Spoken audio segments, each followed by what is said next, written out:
7 माह हो गए, अर्जुन लौटकर नहीं आए। चिंताएं होने लगी। युधिष्ठिर कहने लगे भीम से कि भीम, अर्जुन अभी तक आए नहीं, मुझे चिंता हो रही है। तरह तरह के अपशकुन हो रहे हैं। उनकी चर्चा चल ही रही थी कि अर्जुन आते हुए दिखाई दिए। अर्जुन का चेहरा उतरा हुआ था। आकर युधिष्ठिर को प्रणाम किया। युधिष्ठिर ने पूछा, अर्जुन आपके चेहरे का तेज कहां गया? क्या तुम्हारे हाथ से गोहत्या हो गई? क्या ब्राह्मण हत्या हो गई? क्या अगम्य स्त्री के साथ गमन किया? क्या किसी को दान देने से चूक गए? किसी का अपमान किया?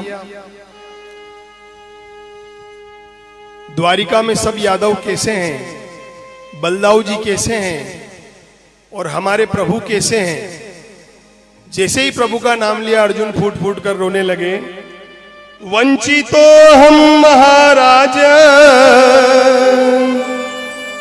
हरिणा बंधु रूपिणा येन में प्रहतम तेजो देव विस्मापनम महत। फूट फूट कर अर्जुन रोने लगे, कहने लगे कि भैया हमारे प्रभु से हम वंचित हो गए हैं। वो अपनी लीला का संवरण करके गोधूम लाख वापस चले गए हैं, गोलोक चले गए हैं। भैया जिन प्रभु की कृपा से मैंने खांडव वन का दहन किया, युद्ध में भोलेनाथ को भी संतुष्ट किया,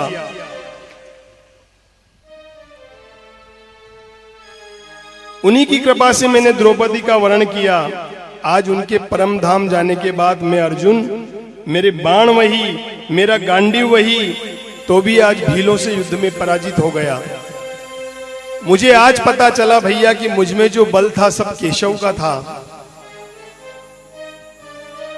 जैसे ही मां कुंती ने सुना कि भगवान कृष्ण अपनी लीला संवरण करके गोलोक धाम चले गए हैं, तो कुंती ने उसी समय अपने प्राणों का त्याग कर दिया।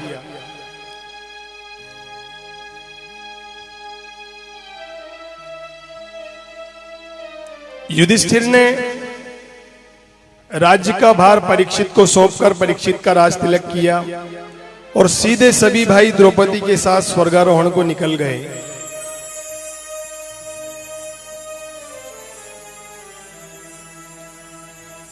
परीक्षित अपने पूर्वजों की कीर्ति को और ऊंचा फहराते हुए शासन कर रहे हैं। उनके राज्य में कोई दुखी नहीं था। एक दिन वो राज्य भ्रमण पर निकले तो उन्होंने एक अजीब दृश्य देखा। देखते हैं कि एक गाय का बछड़ा जिसके 3 पैर टूटे हुए हैं और एक गाय दोनों जा रहे हैं और एक काला कलूटा सा व्यक्ति उन्हें पीट रहा है। भगवान को गुस्सा आया।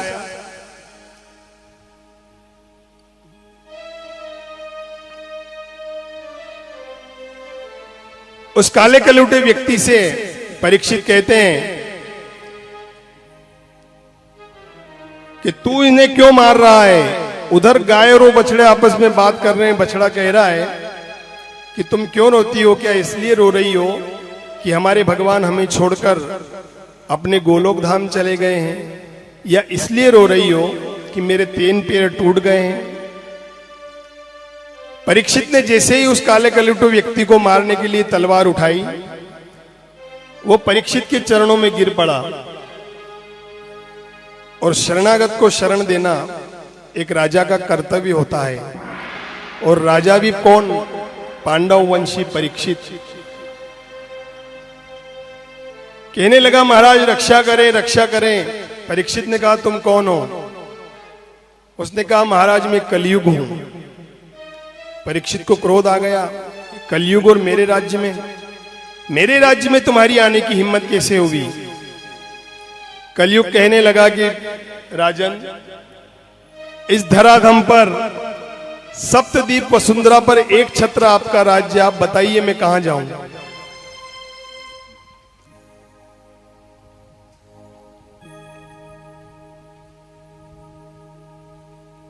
कलयुग कहने लगा, महाराज मुझ में अवगुण बहुत है मगर एक गुण भी है। परीक्षित ने कहा, बताओ क्या गुण है? कहता है, यत् फलम नास्ति तपसा न योगे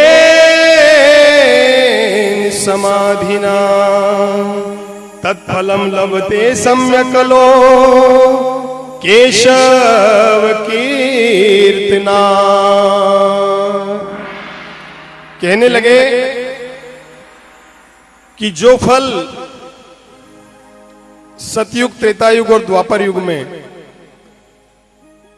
तपस्या करके, यज्ञ करके, 100 अश्वमेघ यज्ञ करके जो फल प्राप्त होता था, वो मेरे कलयुग में, मुझ कलयुग में केवल भगवान का नाम संकीर्तन करके ही हो जाएगा।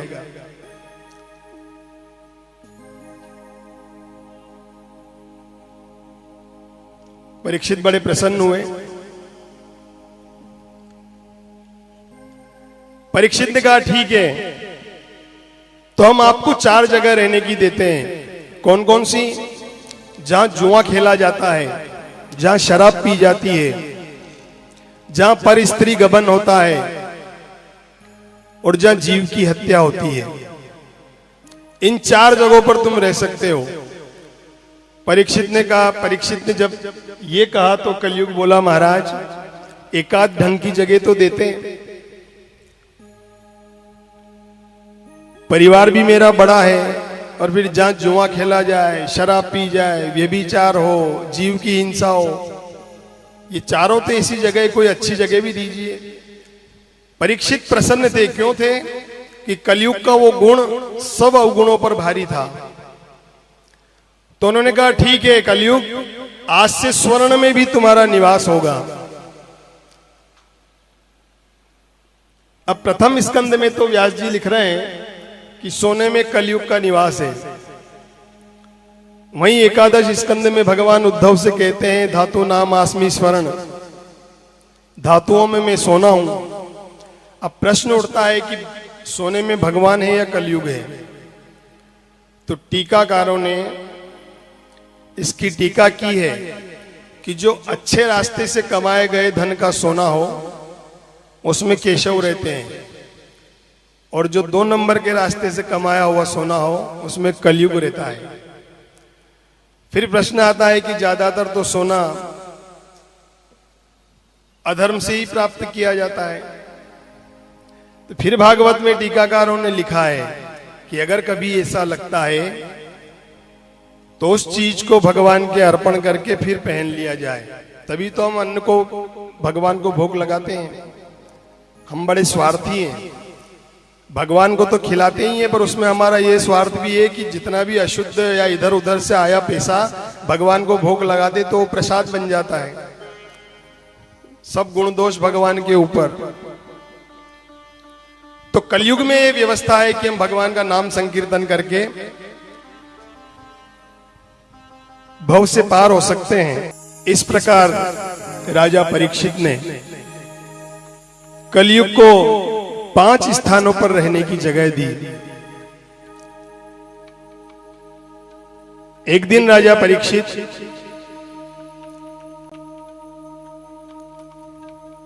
वही स्वर्ण का मुकुट धारण करके शिकार खेलने गए। कहते हैं कि वो मुकुट राजा जरासंध का था। जरासंध दुष्ट प्रवृत्ति का था।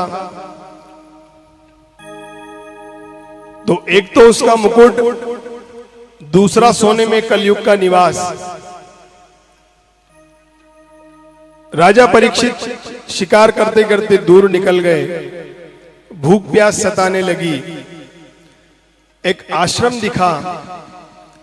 आश्रम में गए तो एक मुनि ध्यान में बैठे थे। ये शमीक ऋषि का आश्रम था बंधुओं, और जो ध्यान साधना में बैठे थे वो शमीक ऋषि थे। परीक्षित ने कई बार जल पीने के लिए पुकार लगाई, मगर चूंकि शमीक ऋषि गहरे ध्यान में थे, राजा की आवाज को सुन ना पाए।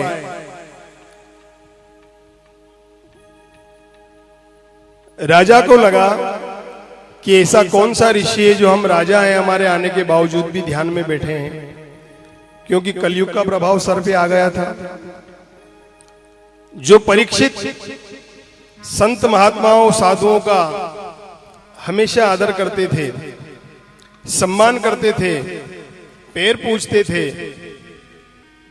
आज उन्हीं परीक्षित के मन में ये बात आई कि हो ना हो ये ऋषि ढोंग कर रहा है, अरे मैं यहाँ प्यास से मरा जा रहा हूं और ये ध्यान में बैठा है।